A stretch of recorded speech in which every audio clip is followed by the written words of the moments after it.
अस्सलाम वालेकुम, मेरा नाम है जहांसेब हाशमी और ये है फोर्ड F-150 लिमिटेड 2021 मॉडल। ये फोर्ड F-150 की 15th जनरेशन है और ये इस गाड़ी का लिमिटेड वर्जन है, यानी कि टॉप ऑफ द लाइन से एक ट्रिम नीचे। इससे ऊपर सिर्फ एक ट्रिम आती है जो कि रेड कलर होती है। मैंने उसका रिव्यू किया हुआ है और आप जाके हमारे चैनल पर देख सकते हैं। ये गाड़ी लिमिटेड है, यानी कि ये परफॉर्मेंस वाली कार नहीं है, लेकिन ये लग्जरी पे टॉप ऑफ द लाइन है। इसकी सीट्स मसाजर हैं, हीटेड हैं, कूल्ड हैं और इसके अलावा इसमें और भी ऐसी बहुत सारी चीज़ें आती हैं जो कि इसको लैंड क्रूजर 300 सीरीज से भी बेहतर बनाती हैं। इंजन लैंड क्रूजर में भी और इसमें भी 3500 सीसी ट्विन टर्बो आते हैं, लेकिन ये गाड़ी उससे तेज ज़्यादा है और इसके अलावा हर लिहाज से अपनी वैल्यू को जस्टिफाई करती है। प्लस प्राइस भी इसकी कंपैरेटिवली लैंड क्रूजर से आधी से भी कम है। ये गाड़ी 21 मॉडल है और 4.25 करोड़ की है, जबकि अगर आप लैंड क्रूजर लेते हैं तो आपको 7-8 करोड़ की मिलेगी। तो अगर आपने गाड़ी को सही इंजॉय करना है और आपकी कोई बहुत बड़ी फैमिली नहीं है तो ये गाड़ी एक बेस्ट ऑप्शन है। खैर, इससे मैं आगे बात करूंगा। फिलहाल अगर बात कीजिए इस गाड़ी की प्राइस की तो इसकी डिमांड 4.25 करोड़ रुपए है और ये गाड़ी साइकिल मोटरस्पोर्ट के पास अवेलेबल है। अगर आपने इसके बारे में कोई इन्फॉर्मेशन लेनी है तो आप इस दिए गए नंबर पर कॉल कर सकते हैं या फिर आप साइकिल मोटरस्पोर्ट को विजिट कर सकते हैं, जो कि रावलपिंडी में DH2 के गेट 1 के अपोजिट लोकेटेड है। साइकिल मोटर्स की टोटल 2 ब्रांचेस हैं, एक रावलपिंडी में मरी रोड पे और फिर एक रावलपिंडी में ये वाली ब्रांच। इन दोनों ही ब्रांचेस पे गाड़ियों की बाइंग एंड सेलिंग के साथ साथ गाड़ियों के काम भी किए जाते हैं, जैसे कि tints, wrap, ceramic coating, PPF, graphene coating. यहाँ पे गाड़ियाँ फेसलिफ्ट भी की जाती हैं और इसके अलावा यहाँ पे फिर एक पेंट बूथ भी अवेलेबल है जहाँ पे बेस्ट क्वालिटी का पेंट किया जाता है। तो गाड़ियों की modification, buying and selling, car care या किसी भी तरह के काम के लिए Cycle Motors and Cycle Motorsports is the place. Overall it's a great pickup truck and today I am going to review it. Let's start with the exterior of this car. लेकिन इस वीडियो को शुरू करने से पहले आप मेरे channel subscribe जरूर कर लीजिएगा और इस वीडियो को लाइक जरूर कर दीजिएगा, क्योंकि YouTube पे ग्रोथ के लिए ये काफ़ी इंपॉर्टेंट है। खैर, अगर बात कीजिए इस गाड़ी की तो ये फोर्ड है और लोगों को होगा कि पाकिस्तान में ये गाड़ी पता नहीं बिकती है नहीं बिकती, चलती है नहीं चलती, पार्ट्स मिलेंगे नहीं मिलेंगे। पार्ट्स का इस गाड़ी का थोड़ा सा इशू है, लेकिन ये गाड़ियाँ फ़ौरन बिकती हैं क्योंकि ये गाड़ियाँ लिटरली वैल्यू टू मनी है।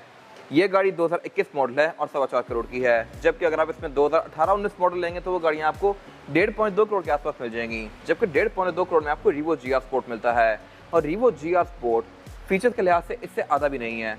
अगर आप इस गाड़ी को अफोर्ड कर सकते हैं, लाइक पेट्रोल वगैरह थोड़ा ज़्यादा खाती है, लेकिन ये गाड़ी आपको लग्जरी बहुत ज़्यादा ऑफर करती है। 2019 वाले लिमिटेड एडिशन वर्जन के अंदर भी हीटेड सीट्स आती हैं, कूल्ड सीट्स आती हैं, मसाजर आता है। वो गाड़ी 3500 ट्विन टर्बो होती है इस गाड़ी की तरह और लुक्स के लिहाज से भी बहुत ज़्यादा बेहतर होती हैं। प्लस साइज़ के लिहाज से वो टंट्रा से बड़ी होती हैं, जबकि उतरे में आपको लोकल रीवो मिलता है। तो ये गाड़ियाँ टोटल वैल्यू फॉर मनी हैं और ये गाड़ी भी बहुत ज़बरदस्त है। अगर बात कीजिए स्पेसिफिक गाड़ी की तो ये इसकी 15 जनरेशन है जो कि 2021 में आई थी। 21 में इसकी ये पूरी ही लुक चेंज कर दी गई। ये गाड़ी बेसिकली ग्राउंड अप बिल्ड की गई है, पहले वाली बॉडी से कोई पार्ट्स कैरी फॉरवर्ड नहीं किए गए। अगर बात कीजिए इस गाड़ी की हेडलाइट्स की तो इसकी हेडलाइट्स हर फोर्ड की तरह काफ़ी एग्रेसिव हैं और इसमें ये 2 ऑपरेशन लेंस दिए गए हैं लो और हाई के लिए अलग अलग, और इसमें फिर DRL भी बहुत ज़्यादा सब्सटेंशियल सी दी गई है। फिर इसके अलावा बीच में ये ऑरेंज कलर की लाइन्स दी गई हैं जो कि फोर्ड का बेसिकली सिग्नेचर है। मोस्टली ट्रक्स के अंदर फोर्ड ये लाइन्स डालता है। 2020 मॉडल मैंने एक रैप्टर का रिव्यू किया हुआ है, 2018 शेल्बी का रिव्यू किया हुआ है, वो रिव्यूज़ मेरे चैनल पे पड़े हैं, वो जाके आप देख सकते हैं। वो गाड़ियाँ हाइट में से बहुत ज़्यादा लिफ्टेड होती हैं। ये गाड़ी लिमिटेड है और लग्जरियस है। जो गाड़ी परफॉर्मेंस पैकेज होती है उसका बोनट लिटरली मेरे यहाँ पे आ रहा होता है। वो गाड़ियाँ बहुत रेस्ड होती हैं, वो गाड़ियाँ फैमिली के साथ यूज़ नहीं कर सकते। ये गाड़ी फैमिली, बच्चे, हर तरह का बंदा यूज़ कर सकता है। और अगर बात कीजिए फीचर्स की तो इसमें पार्किंग सेंसर्स दिए गए हैं, टिकट रडार ऑफर करती है, इसमें नीचे फॉग लैंप ऑफर किए गए हैं, DRL इसमें यहाँ से कंटिन्यू करके यहाँ तक जाती है। तो ये बेसिकली C शेप की DRL है और इसके अलावा इसके बोनट के अंदर भी काफ़ी स्ट्रॉन्ग कैरेक्टर लाइन्स दी गई हैं लैंड क्रूजर्स की तरह। फिर यहाँ पे प्रॉपर लिमिटेड लिखा हुआ है बोल्ड में, जो कि शो करवाता है कि ये गाड़ी top of the line trim है। तो इसमें ग्रिल भी काफ़ी सब्सटेंशियल है पूरे ट्रक की तरह। यहाँ पे एक फ्रंट कैमरा दिया गया है और इसके अलावा इसमें फ्रंट पे 2 टो बार्स भी दिए गए हैं। ये फ्रंट पे भी आते हैं, एक बैक पे भी आता है और इस गाड़ी का पर्पस ही बेसिकली गाड़ियों को टो करना है। इसके अलावा फिर ऊपर इसमें रडार दिया गया है और फोर्ड की बैचिंग दी गई है। वाइपर्स गाड़ी में रेन सेंसिंग आते हैं जो कि मैं कवर करूँगा अभी इंटीरियर में जाके। और अगर बात कीजिए इस गाड़ी की साइड प्रोफाइल की तो ये भी बहुत सारा लग्जरियस है। करेक्टर लाइन्स यहाँ पे काफ़ी स्ट्रॉन्ग दी ही गई हैं और ये है भी काफ़ी ज़्यादा मज़ेदार सी, डिसेंट सी। यहाँ पे एक F-150 का बैच दिया गया है और फिर नीचे लिमिटेड की बैचिंग दी गई है, क्योंकि लिमिटेड एडिशन कोई आम वर्जन नहीं है। ये गाड़ियाँ वाकई में लिमिटेड हैं। ये गाड़ी बेसिकली एक सीरीज के ऊपर बनाई जाती है। ये गाड़ी 879 है और हर गाड़ी के लिए अलग बैच बनाया जाता है जो कि इंटीरियर में आता है। मैं आगे जाकर दिखाऊंगा आपको। अभी ये 879 है, अगर आपकी गाड़ी 900 है तो उस पर 900 का बैच होगा और वो बैच किसी और गाड़ी पे नहीं होगा। तो ये चीज़ मेरे ख्याल से काफ़ी इंटरेस्टिंग है। फिर इसके अलावा इसमें बहुत सारे वर्जन आते हैं। फोर्ड F-150 XL भी ऑफर करता है, XLT भी आता है, इसमें लैरियट आता है, लिमिटेड आता है, किंग रेंच आता है और रैप्टर आता है। ये इसके 6 मेन वर्जन हैं। लिमिटेड टॉप ऑफ लाइन से एक ट्रिम नीचे है, लेकिन टॉप ऑफ लाइन बेसिकली एक परफॉर्मेंस ट्रक होता है, तो आप कह सकते हैं कि ये गाड़ी भी टॉप ऑफ लाइन है लग्जरी में। बाकी किंग रेंच लॉन्ग बेड होता है, वो इससे बहुत लंबा होता है, उसका मैंने रिव्यू किया हुआ है, जो कि आप जाके मेरे पेज से देख सकते हैं। ये गाड़ी लिमिटेड है और बहुत लग्जरियस है। फिर इसमें यहाँ पे जो स्कूप दिया गया है ये भी फेक नहीं है, ये प्रॉपर स्कूप है और यहाँ से इसके इंजन की हीट डिसिपेट होती है। रिम्स गाड़ी 22 इंच के हैं, जो कि मैं कवर करूँगा अभी। फिलहाल अगर बात की जाए इस गाड़ी की साइड मिरर की, तो ये साइड मिरर फीचर्स के लिहाज से बहुत सारा लोडेड है। इस तरह से कि रिट्रैक्टेबल है, एडजस्टेबल है, इसमें ऑटो का फीचर आता है, यहाँ ब्लाइंड स्पॉट मॉनिटर्स दिए गए हैं। इसका जो ये मिरर है ये हीटेड भी है और इसके अलावा इसमें ऑटो डिमिंग वाला फीचर भी आता है। बैक से अगर तेज रोशनी पड़े तो ये अंदर वाले मिरर की तरह डिम हो जाएगा। फिर इसके अलावा नीचे यहाँ पे कैमरास दिए गए हैं, क्योंकि इसमें 360 कैमरा सेटअप आता है। नीचे यहाँ पडल लैंप दिए गए हैं और इसके अलावा यहाँ पे एक और ये लाइट दी गई है। ये बेसिकली इसका इंडिकेटर भी है और लाइट भी है, और इसको ऑन करके यहाँ पे आप आराम से तकरीबन 30-40 फुट का एरिया देख सकते हैं। तो ये मेरे ख्याल से बहुत ज़बरदस्त चीज़ है और एक साइड मिरर के लिहाज से ये मैक्सिमम फीचर्स हैं। इसके बाद अगर बात की जाए इस गाड़ी की एब्सोल्यूट साइड प्रोफाइल की, तो ये लुक्स के लिहाज से तो बहुत लग्जरियस है ही, लेकिन फीचर्स के लिहाज से भी। मेरे पास सिर्फ चाबी है और मैं इसके पास आऊँगा तो इसके फुटस्टेप डिप्लॉय हो गए हैं और लाइट्स ऑन हो गई हैं। ये मेरे ख्याल से काफ़ी इंटरेस्टिंग चीज़ है, ये इसका वेलकम करने का तरीका है। अगर बात की जाए इसके साइज़ की, तो साइज़ के लिहाज से ये गाड़ी एक फुल साइज पिकअप ट्रक है। इसका डायरेक्ट कॉम्पिटिशन टंड्रा बनता है और इसके अलावा इस तरह की और भी बहुत सारी गाड़ियाँ, जैसे सिल्वराडो हो गया, डॉज रैम हो गया, वो सारी गाड़ियाँ इसका डायरेक्ट कॉम्पिटिशन है, लेकिन ये गाड़ी उन सबसे बहुत ज़्यादा लग्जरियस है। डॉज रैम जो नया वाला है TRX, वो काफ़ी लग्जरियस है, लेकिन जो इससे पहले आते थे वो बिल्कुल बेसिक थे। ये गाड़ी फीचर्स के लिहाज से लिटरली बहुत बेहतर है और हर चीज़ पे इसमें बहुत ज़्यादा वर्क किया गया है, जो कि बाकी ट्रक्स में लगता है कि बस सर से उतारे हुए हैं। टंड्रा भी साइज़ के लिहाज से छोटा सा है, फीचर्स वगैरह उसमें बिल्कुल बेसिक हैं। हाँ, वो गाड़ी ड्यूरेबल बहुत ज़्यादा है, लेकिन स्टिल ये गाड़ी आपको सही लग्जरी वाली फील देती है और प्राइस में ये गाड़ी सस्ती है। बाकी अगर बात कीजिए साइड पे दिए गए फीचर्स की, तो इसका सबसे हाईलाइट फीचर इसके रनिंग बोर्ड्स हैं। ये running boards basically Range Rovers या फिर टॉप एंड गाड़ियाँ ऑफर करती हैं, जबकि ट्रक होते हुए भी इसमें ये चीज़ दी गई है। और सिर्फ लिमिटेड में नहीं, ये किंग रेंच वगैरह में भी आता है। मेरे ख्याल से काफ़ी अच्छी चीज़ है। डोर खोलने पे ये डिप्लॉय होते हैं, बंद करने पे ये वापस बंद हो जाते हैं लाइक दिस, ताकि ऑफ रोडिंग के टाइम पे ये आपको कोई ऑब्स्टिकल ना बने, आपके लिए नीचे ना लगें। बाकी इसके अलावा इसमें स्मार्ट एंट्री आती है, इसको मैं यहीं से ही लॉक अनलॉक कर सकता हूँ इस तरह से, और लॉक अनलॉक होने पे इसके साइड मिरर फोल्ड अनफोल्ड होते हैं लाइक दिस। फिर इसके अलावा यहाँ पे फिर एक पासकोड भी दिया गया है, आप इसमें पासकोड भी लगा सकते हैं। इसकी गाइड मैंने ऑलरेडी बनाई हुई है, जो आप जाके हमारे चैनल पर देख सकते हैं। पासकोड के साथ आप की के बगैर भी इसमें एंटर कर सकते हैं। बाकी इसके अलावा फिर इसमें एंट्री और एग्जिट भी आसान है, क्योंकि ये गाड़ी फुल साइज पिकअप ट्रक तो है, लेकिन रेस्ड नहीं है, तो यहाँ पर आप काफ़ी आसानी से चढ़ के बैठ सकते हैं लाइक दिस, जबकि इसमें रैप्टर वगैरह काफ़ी रेस्ड होते हैं। और अगर बात की जाए इस गाड़ी के इस वाले एंड की, तो यहाँ से भी ये गाड़ी अच्छी खासी जंबो है। डालों के बेड काफ़ी बड़े होते हैं, लेकिन इसका अच्छा खासा बड़ा है। और सिर्फ यही नहीं, इसमें इससे बड़ा वर्जन भी आता है किंग रेंच, उसका डाला इससे भी ज़्यादा बड़ा होता है, लॉन्ग बेड वाली गाड़ी होती है वो। बाकी ये भी मेरे ख्याल से एक डिसेंट साइज़ है, शहर के यूज़ के लिहाज से इतना साइज़ ठीक रहता है। किंग रेंच काफ़ी ज़्यादा बड़ा हो जाता है, और ऑब्वियसली आपने बहुत ज़्यादा सामान तो रखना नहीं होगा बैक पे, तो ये सफिशिएंट है हर लिहाज से। फिर इसमें लिड भी है, प्रॉपर अमेरिकन आई हुई है, जो कि क्वालिटी के लिहाज से बहुत बेहतर है, और ये ट्राईफोल्ड वाली लिड है बेसिकली। और इसके अलावा फ्यूल डोर भी इसमें इंटरेस्टिंग है, इस तरह से कि आप इसमें ओपन करके डायरेक्ट फ्यूल डाल सकते हैं, इसमें कोई ढकना नहीं है खोलने वाला। ये बेसिकली इजी फ्यूल वाला कैप है, और यही मस्टैंग्स वगैरह में भी आता है, फोर्ड की जितनी गाड़ियाँ हैं उनमें आता है। अमेरिकन से ही इंटरेस्टिंग है इस लिहाज से। बाकी इसके अलावा फ्यूल आप इसमें हाई ऑक्टेन ही यूज़ करें तो बेहतर है, आम फ्यूल डालेंगे तो चलेगा, लेकिन क्या पता लॉन्ग टर्म में जाकर आपको इशू करे। बाकी इसके अलावा बैक पे इसमें ऊपर ये कुछ लाइट्स वगैरह दी गई हैं, जो कि मैं कवर करूँगा अभी। और इसमें बैक पे लीफ स्प्रिंग्स आते हैं, यानी कि कमानियाँ। ये गाड़ी क्योंकि प्रॉपर डाले वाली गाड़ी है, तो डाले में बैक पे कमानियाँ दी गई होती हैं, ताकि ये अच्छा खासा लोड आसानी से बेयर कर सके। और इसके अलावा ये गाड़ी रेयर व्हील ड्राइव होती है नॉर्मली, इसको आप 4x4 पे कर सकते हैं, और 4x4 पे भी ये गाड़ी टेल करती है, जितनी ये पावरफुल है। और अगर बात कीजिए इस गाड़ी के रेयर एंड की, तो ये भी लुक्स के लिहाज से लग्जरियस है। टेल लाइट इसकी बैक से बड़ी अजीब सी लगती हैं, साइड पे तो ये काफ़ी चौड़ी टेल लाइट है, लेकिन बैक से बिल्कुल लिटरली 2 इंच की लगती है यहाँ से। ये मेरे ख्याल से एक वियर्ड चीज़ है, रेवो वगैरह में इससे बेहतर आती है। फोर्ड को मेरे ख्याल से इस पर वर्क करना चाहिए। साइड पे अच्छी खासी बड़ी है, और इसके अलावा इसकी टेल लाइट के बारे में एक और इंटरेस्टिंग चीज़ ये है कि इसमें एक ब्लैक पैच दिया गया है, ये बंद ही है, यहाँ पे कोई लाइट नहीं है। तो आपको देखिए होगा कि ये है क्या, ये बेसिकली इसका रडार है। यहाँ पे रडार के सेंसर्स वगैरह दिए गए हैं, जो कि आपको इस गाड़ी के अंदर इंडिकेट करते हैं कि ये जगह अगर हिट होने वाली हो, तो ये मेरे ख्याल से एक बहुत अच्छी चीज़ है। और बाकी पार्किंग सेंसर्स भी ये गाड़ी बैक पे यहाँ तक ऑफर करती है, तो ये आपको साइड के ऑब्स्टिकल्स भी इंडिकेट करेगी, ये अगेन मेरे ख्याल से एक अच्छी चीज़ है। इसके अलावा यहाँ पे एक और चीज़ इंटरेस्टिंग ये है कि फोर्ड की इस जनरेशन में टेल गेट आप ऑटोमेटिकली खोल तो सकते हैं लाइक दिस, लेकिन ये बंद भी ऑटोमेटिकली होता है। इससे पहले हर फोर्ड की डिग्गी ऑटोमेटिकली खुलती थी लेकिन बंद नहीं होती थी। इसमें अगर आप डबल टैप करेंगे तो ऑटोमेटिकली बंद भी होगी लाइक दिस। तो ये अगेन मेरे ख्याल से एक इंटरेस्टिंग चीज़ है। फिर सिर्फ यही नहीं, इस गाड़ी का टेलगेट है भी काफ़ी इंटरेस्टिंग। किस तरह से मैं कवर करूँगा। फिलहाल अगर बात कीजिए इसकी आउटर लुक की, तो यहाँ पे ये लिमिटेड की बैचिंग दी गई है।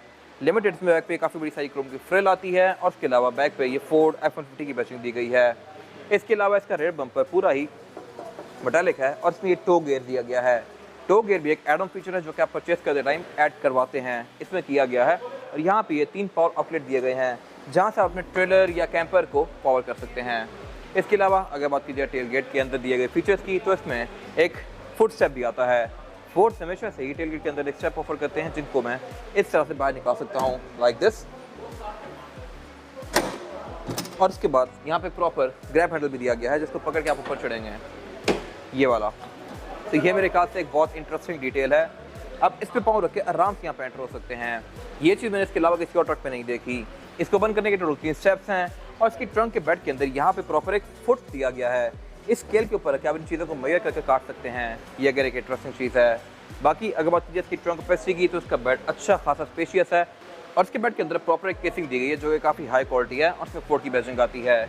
इसकी लिड को मैं इस तरह से रोल कर सकता हूँ लाइक दिस और फिर इसको फोल्ड कर सकता हूँ। और इसके अलावा बैक पे गाड़ी बेड के अंदर भी लाइट्स ऑफर करती है, ऊपर भी लाइट्स ऑफर करती है, ऊपर एक कैमरा भी दिया गया है और इसमें फिर ये विंडो जो दी गई है ये इलेक्ट्रॉनिकली ओपन होती है अंदर से। इसको बटन से इलेक्ट्रॉनिकली ओपन क्लोज कर सकता हूँ और टेल गेट को भी लाइक दिस। और यहाँ पे एक और चीज़ इंटरेस्टिंग है और वही है कि मैं इस गाड़ी को लॉक करके अगर रिमोट शॉट को 2 बार दबाऊंगा तो ये गाड़ी रिमोट से ऑन होगी लाइक दिस। तो ये पिकअप ट्रक होते हुए लग्जूरियस कार से भी ज़्यादा लग्जूरियस है। इसके बाद अगर बात कीजिए इस गाड़ी के इंटीरियर की, तो इसका इंटीरियर भी एक्सटीरियर की तरह ही बहुत ज़्यादा मैसिव है। ये बहुत ज़्यादा खुली है और लग्जूरियस भी है। फीचर्स यहाँ पे लैंड क्रूज़र से भी ज़्यादा दिए गए हैं। इस तरह से कि इसमें सीट्स मसाजर वाली आती हैं। ये सब चीज़ें मैं कवर करूँगा अभी। फिलहाल अगर बात कीजिए इस गाड़ी के स्टीयरिंग व्हील की, तो स्टीयरिंग व्हील इसका पूरा ही लेदर की फिनिश में है और इसके अलावा ये स्टीयरिंग व्हील हीटेड है लैंड क्रूज़र्स की तरह। इसकी जो ये वाली स्पोक्स हैं, इनके साथ वाले कंट्रोल्स, ये वाला एरिया बेसिकली हीटेड है और ये सर्दियों में गर्म होता है और आपको सही कूल सी फीलिंग देगा। फिर इसके अलावा लेफ्ट में इसमें क्रूज कंट्रोल दिया गया है, राइट पे इसमें मल्टीमीडिया कंट्रोल्स दिए गए हैं। क्रूज कंट्रोल ये गाड़ी एडाप्टिव ऑफर करती है ट्रक होते हुए। और इसके अलावा फिर यहाँ पर लिमिटेड की बैचिंग भी दी गई है और इसका स्टीयरिंग व्हील, सेंटर वाला एरिया, बाकी सब कुछ भी इसका थोड़ा ब्लू सा है क्योंकि इसमें ये कलर टोन चूज़ की गई है। आप लेते टाइम कलर टोन्स को एडजस्ट कर सकते हैं, इसमें थोड़ा ब्लू रखा गया है। बाकी इसके अलावा स्टीयरिंग व्हील और टेलीस्कोपिक है। मैं इस गाड़ी को ऑन करता हूँ तो इसका स्टीयरिंग व्हील नीचे आता है, सीट आगे जाती है। ये चीज़ भी मैं अपनी मर्जी के हिसाब से एडजस्ट कर सकता हूँ। और अगर बात की जाए इस गाड़ी के मीटर की, तो मीटर इसका पूरी ही स्क्रीन है। ये चीज़ भी इस वाली जनरेशन में आई है। पहले ये बेसिकली एनालॉग डायल्स होते थे। ये मेरे ख्याल से अच्छा भी है, बुरा भी है। बुरा इस तरह से कि ये बिल्कुल एक बड़ी गिमिकी सी स्क्रीन लग रही है और इसमें एक ट्रक वाली फील नहीं आ रही, लेकिन क्योंकि ये स्क्रीन है तो इसमें कॉन्फ़िगरेबिलिटी बहुत ज़्यादा दी गई है। मैं यहाँ पर अपनी मर्जी के लिहाज से गैजेट्स को एडजस्ट कर सकता हूँ, स्टैट्स को चेंज कर सकता हूँ और इसके अलावा ड्राइव मोड्स के हिसाब से इसकी स्क्रीन का डिस्प्ले भी चेंज होता है। ड्राइव मोड इसमें बहुत सारे आते हैं और उनके साथ साथ इसकी एनिमेशन चेंज होती है। तो ये मेरे ख्याल से काफ़ी इंटरेस्टिंग चीज़ है। ये स्क्रीन है काफ़ी हाई क्वालिटी और इसके अलावा इसमें एनिमेशन वगैरह भी काफ़ी इंटरेस्टिंग दी गई है पिछली किसी भी ट्रक से। इसके अलावा स्क्रीन आपको इसके ट्रेस, एयर किलोमीटर पर लीटर और टेम्परेचर, TPM, टोइंग स्टैट्स, इस तरह की बहुत सारी चीज़ें शो करवाएगी। गेजेस भी यहाँ पे काफ़ी सारे दिए गए हैं पिछले किसी भी फोर्ड की तरह। बाकी मीटर की हाउसिंग इसकी काफ़ी छोटी सी है और इसके अलावा डैशबोर्ड इसका साइज़ के लिहाज से काफ़ी मैसिव है। ये बहुत सारी डिफरेंट लेयर्स के अंदर है और ट्रक्स में यूजुअली इतने बड़े डैशबोर्ड नहीं आते। बड़ी गाड़ी क्योंकि इतनी मैसिव है तो इसमें डैशबोर्ड भी मैसिव दिया गया है। डैशबोर्ड के सेंटर में एक स्पीकर दिया गया है और इस पर B&O की बैचिंग दी गई है। साउंड सिस्टम ये गाड़ी Bang & Olufsen को ऑफर करती है, तो इस पर सिर्फ शशके ही नहीं बल्कि क्वालिटी में भी काफ़ी काम किया गया है। हर स्पीकर के ऊपर B&O का बैच दिया गया है। फिर इसके अलावा नीचे यहाँ पे इसकी मल्टीमीडिया स्क्रीन दी गई है जो कि अनयूजुअल हद तक बड़ी है। इतनी बड़ी स्क्रीन मैंने पहली बार किसी कार में देखी है जो कि कंपनी से आई भी हो। ये बेसिकली फोर्ड का सिंक सिस्टम है SYNC और इसमें ये गाड़ी आपको बहुत सारी डिफरेंट चीज़ें शो करवाती है, जैसा कि गाड़ी की वो सारी स्टैट्स जो आपको मीटर में शो होती हैं, जैसे कि ट्रेस, एयर किलोमीटर पर लीटर, आउटसाइड टेम्परेचर, गाड़ी की स्टैट्स, ड्राइव मोड्स वगैरह। फिर इसके अलावा इसके फीचर्स को यहाँ से जाके ऑन और ऑफ कर सकता हूँ। इसके पावर रनिंग बोर्ड्स को ऑन ऑफ कर सकता हूँ जो साइड बाय स्टेप्स हैं और इसके अलावा फिर इसके जितने सॉकेट्स वगैरह हैं इनको भी ऑन ऑफ कर सकता हूँ। बाकी गाड़ी के ब्लाइंड स्पॉट मॉनिटर, रडार वगैरह इन सारी चीज़ों को मैं यहीं से एडजस्ट कर सकता हूँ। तो ये स्क्रीन भी फीचर्स के लिहाज से बहुत ज़्यादा लोडेड है। इसके अलावा नेविगेशन भी इसमें इनेबल्ड है और इसमें Bluetooth, navigation, aux, USB, Android Auto, Apple CarPlay, ये सारी चीज़ें भी दी गई हैं। फिर इससे ऊपर कुछ फिजिकल बटन दिए गए हैं और सबसे पहला बटन काफ़ी इंटरेस्टिंग है इस तरह से कि इको आइडलिंग का है। ये गाड़ी एक इतनी मैसिव ट्रक है बट सिर्फ इसमें इको आइडलिंग दिया गया है। अब अगर ब्रेक दबा के इसको एक फुल स्टॉप पे ले आते हैं तो 660 सीसी कार की तरह ये बंद हो जाएगी और जैसे ही ब्रेक से पाँव उठाएंगे तो ये स्टार्ट हो जाएगी। तो ये मेरे ख्याल से इतनी बड़ी और इतनी पावरफुल गाड़ी के लिहाज से एक अनयूजुअल सी चीज़ है। फिर इसके अलावा यहाँ पे इसके 360 डिग्री कैमरास का कंट्रोल दिया गया है। ये 360 कैमरा ऑफर करती है और आप इसके डिफरेंट व्यूज़ के बीच में यहाँ से नेविगेट कर सकते हैं। फिर यहाँ पे एक पैरेलल पार्क का बटन दिया गया है और ट्रैक्शन कंट्रोल दिया गया है। फिर लेफ्ट पे यहाँ पे नीचे एक और डायल दिया गया है जो कि इसके ट्रेलर का है। मैं ट्रेलर यहाँ से माउंट अनमाउंट कर सकता हूँ और इसके अलावा उसकी सेटिंग्स वगैरह भी यहाँ पे पॉपअप हो जाती हैं इसमें। उससे नीचे यहाँ पे इसके ये कुछ मल्टीमीडिया के फिजिकल बटन दिए गए हैं। क्लाइमेट कंट्रोल दिया गया है। क्लाइमेट कंट्रोल ये गाड़ी डुअल जोन ऑफर करती है, यानी कि फ्रंट के दोनों पैसेंजर्स अपनी मर्जी के लिहाज से क्लाइमेट कंट्रोल के टेम्परेचर को एडजस्ट कर सकते हैं। और सिर्फ यही नहीं, अब इसके क्लाइमेट कंट्रोल के डायल्स के अंदर स्क्रीन दे दी गई हैं। ये टेम्परेचर मुझे यहाँ पे रियल टाइम शो हो रहा है और सिर्फ यही नहीं, ये टेम्परेचर स्क्रीन के अंदर भी शो हो रहा है। तो ये मेरे ख्याल से एक अच्छी चीज़ है। पहले इस तरह डायल्स के अंदर स्क्रीन नहीं आती थी और लैंड क्रूजर्स में अभी भी नहीं आती, बट इसमें दे दी गई हैं ऑडीज की तरह। तो ये मेरे ख्याल से एक ट्रक के लिहाज से बहुत अच्छी चीज़ है। फिर इसके अलावा यहाँ पे कुछ और कंट्रोल्स दिए गए हैं जो कि इसके हीटेड स्टीयरिंग व्हील के हैं, वेंटिलेटेड सीट्स के हैं और हीटेड सीट्स के हैं। ये चीज़ भी ट्रक्स में यूजुअली नहीं आती, टंड्रा वगैरह भी ऑफर नहीं करते। फिर इसके अलावा यहाँ पे इसके 4x4 की सिलेक्शन दी गई है जो कि है 4H, 2H, 4A और 4L और सेंटर में इसका ड्राइव मोड सिलेक्टर दिया गया है। इसमें ड्राइव मोड्स आते हैं वो है sport, eco, normal, tow, haul और उसके बाद slippery, deep snow, sand, mud and ruts. ये सारे बेसिकली इसमें मोड्स दिए गए हैं और इनके सारे इसका डिस्प्ले चेंज होता है। और इसके अलावा फिर नीचे यहाँ पे एक ड्रॉर दी गई है जहाँ पर आप कुछ अपना सामान वगैरह रख सकते हैं यहाँ पे। इसके अलावा इसमें पावर आउटलेट जो हैं वो USB वाले भी दिए गए हैं और C2C वाले भी दिए गए हैं। और उससे पीछे एरिया जो है ये काफ़ी इंटरेस्टिंग है क्योंकि यहाँ पे इसका गेयर सिलेक्टर दिया गया है। इसमें गेयर सिलेक्शन जो है वो है PRND की और आप इसको मैनुअली भी चला सकते हैं मैनुअल में करके इस तरह से। लेकिन सिर्फ ये नहीं, इसका गेयर सिलेक्टर फोल्ड डाउन भी हो जाता है। इसको मैं इस तरह से ड्रॉप कर सकता हूँ और इसको ड्रॉप करने के बाद मैं इसका सेंटर कंसोल इस तरह से उल्टा खोल सकता हूँ और फिर अब ये टेबल बन गई है। अब मैं यहाँ पर रख के खाना शाना खा सकता हूँ, कढ़ाई खा सकता हूँ और ये अच्छी खासी जगह है। यहाँ पर आप आराम से कुछ भी रख के खा पी सकते हैं, ड्रिंक्स रख सकते हैं, लैपटॉप रख के यहाँ पे यूज़ कर सकते हैं। और अगर मैंने सेंटर कंसोल को एक्सेस करना है तो मैं इसको इस तरह से बंद करूँगा और फिर इसको पीछे की तरफ खोलूँगा लाइक दिस। और इसका सेंटर कंसोल भी बहुत ज़्यादा स्पेशियस है। इतना बड़ा कंसोल मैंने इससे पहले किसी और कार में नहीं देखा। इसकी जो ट्रेस हैं इनकी डायरेक्शन अब ऑपोजिट कर दी गई है। पहले ये बेसिकली इसमें यूँ जाती थी, अब ये नए वाले फोर्ड में यूँ जाती हैं। और इसके अलावा यहाँ पे भी पावर आउटलेट दिए गए हैं। इसके सेंटर कंसोल के हुड के ऊपर यहाँ पे F150 लिमिटेड की बैजिंग दी गई है और यहाँ पे मॉडल ईयर भी लिखा हुआ है, विन नंबर भी लिखा हुआ है और स्पेसिफिक नंबर भी लिखा हुआ है कि ये गाड़ी कौन सी कार है प्रोडक्शन लाइन में। ये स्पेसिफिक कार 879 है और जो गाड़ी जो वर्जन होगी उसमें यहाँ पे लिखा हुआ होगा। ये वाला बैच बेसिकली हर कार के लिए अलग बनाया जाता है। Nice attach to detail Ford. इसके अलावा सेंटर कंसोल से आगे 2 कप होल्डर्स दिए गए हैं और पीछे वाले कप होल्डर के इस रबड़ को उठा के मैं एक एरिया एक्सेस कर सकता हूँ जहाँ पे इसकी फिजिकल की जाती है। अगर लेट्स सपोज इसकी की के सेल डेड हो जाए तो मैं की यहाँ पर डाल के इसको स्टार्ट कर सकता हूँ। इसके अलावा अगर बात की जाए इस गाड़ी की सीट्स की तो ये सीट्स भी काफ़ी ज़्यादा ज़बरदस्त हैं। इस तरह से ये सीट्स हीटेड, वेंटिलेटेड, परफोरेटेड हैं और उसके अलावा इसमें फिर ये वाले एरियाज अलग दिए गए हैं। इनको मैं अपनी मर्जी के लिहाज से इस तरह से एडजस्ट कर सकता हूँ। फिर इसके अलावा मसाजर के साथ भी एडजस्ट करती हैं, इन्फ्लेट डिफ्लेट करती हैं और इनमें लिमिटेड की बैजिंग भी दी गई है।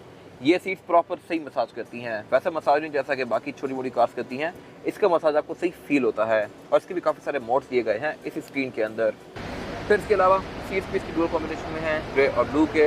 हेडरेस्ट भी इसमें अच्छे खासे मैसिव हैं और सिर्फ यही नहीं, हेडरेस्ट पे भी B&O की बैजिंग दी गई है। B&O मींस Bang & Olufsen और इसके अंदर भी स्पीकर आते हैं। तो ये ट्रक बेसिकली आपके साउंड एक्सपीरियंस को बहुत नेक्स्ट लेवल पे लेके जाएगा।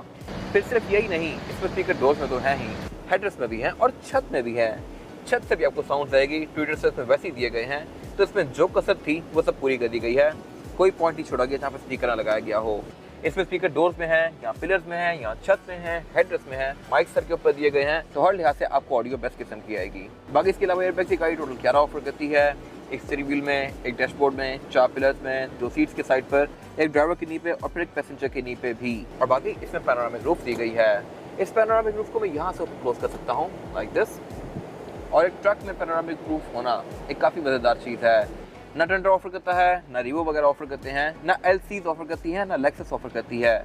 Lexus, Land Cruiser V8, Land Cruiser 200 series, 300 series, इन सब में सनरूफ आई है, बट ये गाड़ी ट्रक होते हुए भी पैनोरामिक रूफ ऑफर कर रही है और इससे इसकी स्ट्रक्चरल इंटेग्रिटी पे भी कोई खास फर्क नहीं पड़ता। ये गाड़ी अगर उल्टी भी हो जाए तब भी ये फिसेगी नहीं, तो ये मेरे ख्याल से एक बड़ी मज़ेदार चीज़ है। फिर इसके अलावा बाकी अगर बात की इसके डोर की, तो डोर्स के काफ़ी ज़्यादा सब्सटेंशियल हैं और इसमें ड्राइवर के पास 3 मेमोरी फंक्शंस दिए गए हैं। बाकी इसमें विंडो सारी सिंगल टैप वाली हैं, इनको मैं सिंगल टैप से फुली रोल डाउन और रोल अप कर सकता हूँ लाइक दिस। साइड मिरर में इसके ब्लाइंड स्पॉट मॉनिटर्स आते हैं और अगर बात की जाए इसकी हेडलाइट के कंट्रोल की, तो इसमें ऑटोमेटिक वाला फीचर तो आता ही है, लेकिन साथ कुछ और लाइट्स कंट्रोल्स दिए गए हैं। लाइटिंग सिचुएशन भी इसमें काफ़ी इंटरेस्टिंग है। बाहर इसमें हेडलाइट और टेल लाइट्स तो आती हैं, लेकिन बैक पे छोटी मोटी बहुत सारी और लाइट्स आती हैं जो कि मैंने पहले कवर की हैं, और साइड पे भी इसकी बहुत सारी लाइट्स आती हैं जो कि मैं बाहर से दिखा चुका हूँ। आप उन सब लाइट्स को यहाँ से ऑन ऑफ कर सकते हैं और ये सारी लाइट्स बहुत ज़्यादा ब्राइट हैं। बाकी इसके अलावा इसमें सीट बेल्ट दी गई हैं, ऊपर इसमें वैनिटी मिरर दिए गए हैं विद लाइट, और सनशेड के पीछे 3 बटन्स दिए गए हैं। ये बटन्स भी काफ़ी इंटरेस्टिंग हैं, इस तरह से कि मैं इन बटन्स के अंदर डिफरेंट सेटिंग्स को सेव कर सकता हूँ। अगर लेट्स सपोज मेरा स्मार्ट होम है और स्मार्ट होम का गेट इलेक्ट्रॉनिक है, तो मैं यहाँ पे जाके इसकी सेटिंग को स्टोर कर दूंगा और जब भी मैं अपने घर के पास जाऊँगा और इस बटन को दबाऊंगा तो मेरे घर का गेट खुल जाएगा। अब लेट्स सपोज मेरे घर की लाइट्स भी ऑटोमेटिकली ऑन होती हैं और मैं उसकी सेटिंग यहाँ पे स्टोर कर देता हूँ, तो मैं घर में एंटर होकर ये बटन दबाऊंगा तो गेट खुलेगा, सेकंड बटन दबाऊंगा तो फिर मेरे घर की लाइट्स भी ऑन हो जाएंगी। तो मैं गाड़ी से उतर के जब तक घर तक पहुँचूंगा, घर मेरा ऑलरेडी ठंडा या गर्म हो चुका होगा, जो सेटिंग मैंने सेट की हुई हैं। तो ये सारा कुछ आप इस गाड़ी के अंदर से ही कर सकते हैं और बाकी दुनिया इस हद तक प्रोग्रेस कर चुकी है। पाकिस्तान में अभी तक रीवोस और फॉर्च्यूनर से आगे नहीं निकल पा रहे हम। खैर बाकी इसके अलावा इसमें यहाँ पे ऊपर सन ग्लास होल्डर दिया गया है, पैनोरामिक रूफ के कंट्रोल्स दिए गए हैं, रेयर व्यू मिरर इसका ऑटो डिमिंग वाला है और इसके अलावा यहाँ पे कुछ खास है नहीं। इसके बाद अगर बात की जाए इस गाड़ी में रेयर पैसेंजर्स के लिए सीटिंग कैपेसिटी की, तो ये बहुत ही ज़्यादा स्पेशियस है। यहाँ पे आराम से 3 से 4 लोग बैठ सकते हैं, 4 लोग भी इसमें कंफर्टेबली एडजस्ट हो जाएंगे। 5वां ठोसना चाहे तो ठोस सकते हैं आप। और इसके अलावा लेगरूम के लिहाज से ये गाड़ी बहुत ज़्यादा स्पेशियस है। मैंने ड्राइवर की सीट को नॉर्मल सीटिंग पोस्टर पे किया हुआ है, बट स्टिल मेरे पास यहाँ पे तकरीबन 1 फुट का लेगरूम बाकी है।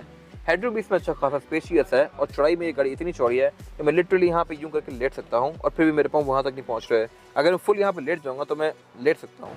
तो ये मेरे ख्याल से बड़ी इंटरेस्टिंग चीज़ है और इसके अलावा फीचर भी यहाँ पे अच्छे दिए गए हैं। इस तरह से रेयर पैसेंजर्स के लिए प्रॉपर यहाँ पे एयर वेंट्स आते हैं, 2 कप होल्डर्स दिए गए हैं और ये दोनों सीट्स बैक पे हीटेड हैं।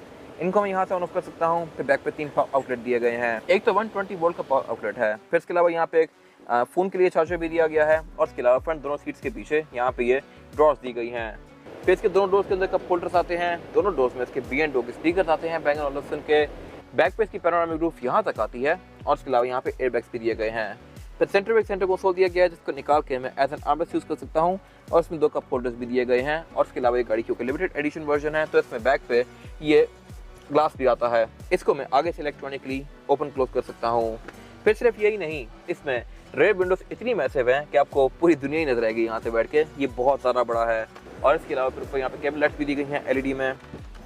फिर सिर्फ यही नहीं, इसकी जो बैक पे सीट्स हैं ये भी आप फोल्ड कर सकते हैं लाइक दिस।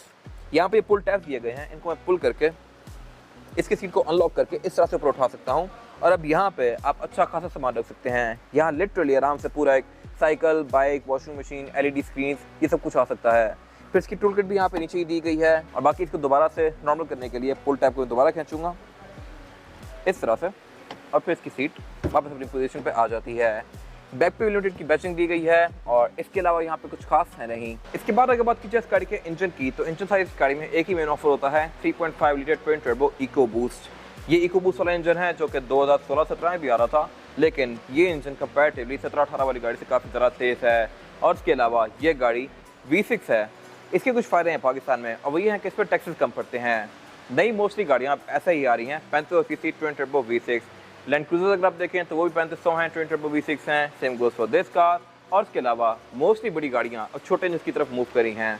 नई रेंज रोवर्स भी सिर्फ 2000 सीसी होती हैं। फिर इसके अलावा नई प्राडो में अब 4000 सीसी इंजन नहीं आता।